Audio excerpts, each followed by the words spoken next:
വന്യജീവി ആക്രമണത്തിൽ കൊല്ലപ്പെടുന്നവരുടെ പേരും തൊഴിലും ജാതിയും ഇങ്ങനെ വിശദീകരിക്കേണ്ടി വരുന്നത് ഈ പ്രശ്നത്തിൻ്റെ രാഷ്ട്രീയമാനം തിരിച്ചറിയാൻ വേണ്ടിയാണ്. തോട്ടം തൊഴിലാളികളും ദളിതരും ആദിവാസികളും കുടിയേറ്റക്കാരായ കർഷകരുമടങ്ങുന്ന സമൂഹത്തിൻ്റെ ഏറ്റവും അടിത്തട്ടിലുള്ള മനുഷ്യരാണ് ഈ പ്രശ്നത്തിൻ്റെ ഇരകൾ എന്നതിനാൽ ഈ മരണങ്ങൾ സാധാരണ സംഭവങ്ങളായി തീർന്നുകൊണ്ടിരിക്കുകയാണ്. നിർഭാഗ്യവശാൽ നഗരങ്ങളിലെ സുരക്ഷിതമായ ഇടങ്ങളിൽ നിന്ന് ഭരണനിർവഹണങ്ങളുടെ ഭാഗമാകുന്നവരെ സംബന്ധിച്ച് കാട്ടാനയും കടുവയും തങ്ങളെ ഒരിക്കലും ബാധിക്കാത്ത അങ്ങ് ദൂരെ മലമുകളിലും കാടോരങ്ങളിലുമുള്ള മനുഷ്യരുടെ മാത്രം പ്രശ്നമായി ഒതുങ്ങുകയാണ്.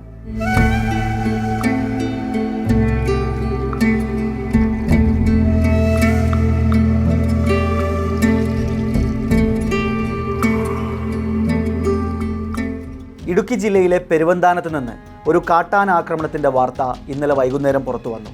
സോഫിയ എന്ന 45-കാരിയായ തൊഴിലാളി സ്ത്രീ വീടിന് തൊട്ടടുത്തുള്ള അരുവിയിൽ കുളിക്കവേ കാട്ടാനയുടെ ആക്രമണത്തിൽ കൊല്ലപ്പെട്ടു എന്ന വാർത്ത. ഈ വർഷത്തെ എത്രാമത്തെ വന്യജീവി ആക്രമണമാണിതെന്ന് ചിന്തിച്ചുകൊണ്ടിരിക്കുന്നതിനിടയിൽ ഇന്ന് രാവിലെ വയനാട്ടിൽ നിന്ന് മറ്റൊരു വാർത്ത കൂടി വന്നു. നൂൽപ്പുഴയ്ക്കടുത്തുള്ള കാപ്പാട് ആദിവാസി നഗറിലെ തൻ്റെ പുരയിടത്തിലേക്ക് ബസ്സിറങ്ങി നടക്കുകയായിരുന്ന മനു എന്ന ആദിവാസിയെ കാട്ടാന ആക്രമിച്ചു കൊന്ന വാർത്ത. അധികം വൈകാതെ തിരുവനന്തപുരത്തെ പാലോട് നിന്ന് വീണ്ടും ഒരു വാർത്ത കൂടി വന്നു. വനമേഖലയ്ക്കടുത്തുള്ള സെറ്റിൽമെൻറ്റിൽ താമസിച്ചിരുന്ന കുറവ വിഭാഗത്തിൽപ്പെട്ട ബാബു എന്ന 50 വയസ്സുകാരൻ്റെ മൃതശരീരം വനത്തിനകത്ത് നിന്ന് കണ്ടെത്തിയിരിക്കുന്നു എന്ന്. കാട്ടാനയുടെ ആക്രമണത്തിലാണ് ബാബു മരിച്ചതെന്ന് വനവകുപ്പ് സ്ഥിരീകരിക്കുകയും ചെയ്തു. ഒരൊറ്റ ദിവസം 3 മരണങ്ങളാണ് കാട്ടാനയുടെ ആക്രമണത്തിൽ കേരളത്തിൽ റിപ്പോർട്ട് ചെയ്തിരിക്കുന്നത്. തോട്ടം തൊഴിലാളിയായ പെരുവന്താനം കൊമ്പൻപാറയിലെ ഇസ്മായിലിൻ്റെ ഭാര്യ സോഫിയ വീടിന് തൊട്ടടുത്ത് വെച്ചാണ് കൊല്ലപ്പെട്ടത്. ഭിന്നശേഷിക്കാരിയായ മകളെ കുളിപ്പിച്ച ശേഷം വീട്ടിലാക്കി വീണ്ടും അരുവിയിലേക്ക് പോകവെയാണ് സോഫിയയെ കാട്ടാന ചവിട്ടി കൊലപ്പെടുത്തിയത്. കൊമ്പൻപാറ എന്ന അങ്ങേയറ്റം പിന്നോക്കമായ ഒരു പ്രദേശത്ത് എസ്റ്റേറ്റുകൾക്കിടയിൽ ഒരു മലഞ്ചെരിവ് പോലുള്ള സ്ഥലത്ത് കൂലിപ്പണിയും തൊഴിലുറപ്പ് ജോലികളുമെല്ലാം ചെയ്ത് ജീവിച്ചിരുന്ന അങ്ങേയറ്റം സാധാരണക്കാരായ തൊഴിലാളി ദമ്പതികളായിരുന്നു ഇസ്മായിലും ഭാര്യ സോഫിയയും. ഇവരുടെ 6 ആടുകളെ നേരത്തെ തന്നെ കടുവ പിടിച്ചുകൊണ്ടുപോയതാണ്. ഇതിനു മുമ്പും ഇവരുടെ വീടിന് നേരെ കാട്ടാന ആക്രമണവും ഉണ്ടായിരുന്നു. ഭിന്നശേഷിക്കാരായ ഇവരുടെ മകൾ ഒരിക്കൽ കാട്ടാനയുടെ മുന്നിൽപ്പെട്ട് ഓടി രക്ഷപ്പെട്ടതാണ്. വന്യജീവി ശല്യം കാരണം ജീവിക്കാനാവുന്നില്ലെന്ന് പറഞ്ഞ് ഇസ്മായിലും സോഫിയയും വനവകുപ്പിലും കളക്ടറേറ്റിലുമെല്ലാം നിരവധി തവണ പരാതി നൽകിയതുമാണ്. കാട്ടാന പ്രശ്നത്തെക്കുറിച്ച് സോഫിയ വിവരിക്കുന്ന നാട്ടുകാരിൽ ചിലർ പകർത്തിയ ഒരു വീഡിയോയും സമൂഹ മാധ്യമങ്ങളിൽ നേരത്തെ വന്നിരുന്നു. പരാതിയുമായി ചെന്നപ്പോഴെല്ലാം ഫണ്ട് വന്നാൽ സോളാർ ഫെൻസിംഗ് ഇട്ടുതരാമെന്ന് പറഞ്ഞ് വനവകുപ്പ് ഉദ്യോഗസ്ഥർ അവരെ തിരിച്ചയക്കുകയാണ് ചെയ്തത്. അന്നെല്ലാം വലിയ നിരാശയോടെ, ഭീതിയോടെ, വേദനയോടെ അവർ വീട്ടിലേക്ക് മടങ്ങി.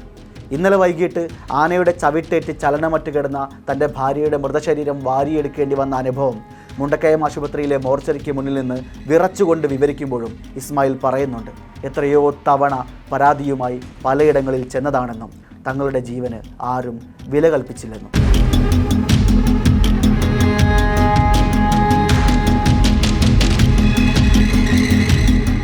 നൂൽപ്പുഴയിലെ കാപ്പാട് പണിയ ആദിവാസി സെറ്റിൽമെൻറ്റിനോട് ചേർന്നുള്ള ആദിവാസികളല്ലാത്ത പലരും കാട്ടാന ശല്യം കാരണം മറ്റിടങ്ങളിലേക്ക് താമസം മാറിപ്പോയതാണ്.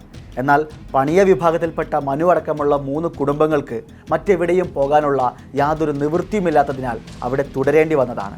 സുരക്ഷിതമായ ഭൂമിക്ക് വേണ്ടി ആ സെറ്റിൽമെൻറ്റിലുള്ളവർ പല തവണ ശബ്ദമുയർത്തിയിട്ടുമുണ്ട്. ഇതേ സ്ഥലത്ത് വെച്ച് തന്നെയാണ് മാസങ്ങൾക്ക് മുമ്പ് കാട്ടാന മറ്റൊരാളെയും ആക്രമിച്ചത്. സ്ഥിരമായി ആന വരുന്ന സ്ഥലമായിരുന്നിട്ടും മനുവിനും കുടുംബത്തിനും അവിടെ കഴിയേണ്ടി വന്നത് പോകാൻ മറ്റൊരിടമില്ലാത്തതിനാലാണ്.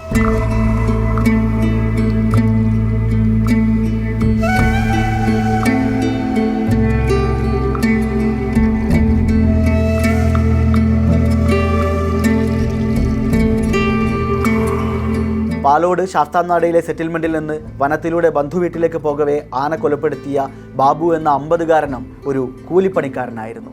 കുറവ വിഭാഗത്തിൽ നിന്നുള്ള ദളിതനായിരുന്നു അയാൾ. വന്യജീവി ആക്രമണത്തിൽ കൊല്ലപ്പെടുന്നവരുടെ പേരും തൊഴിലും ജാതിയും ഇങ്ങനെ വിശദീകരിക്കേണ്ടി വരുന്നത് ഈ പ്രശ്നത്തിൻ്റെ രാഷ്ട്രീയമാനം തിരിച്ചറിയാൻ വേണ്ടിയാണ്. 2025 എന്ന വർഷം ആരംഭിച്ചിട്ട് വെറും 1 മാസവും ഏതാനും ദിവസങ്ങളും മാത്രമേ ആയിട്ടുള്ളൂ. പക്ഷേ 8ഓളം മരണങ്ങൾ ഇതിനകം വന്യജീവികളുടെ ആക്രമണത്തിൽ കേരളത്തിൽ സംഭവിച്ചു കഴിഞ്ഞു. എന്നിട്ടും മുഖ്യധാരാ കേരളത്തിന് യാതൊരു കുലുക്കവും ഉണ്ടായിട്ടില്ല.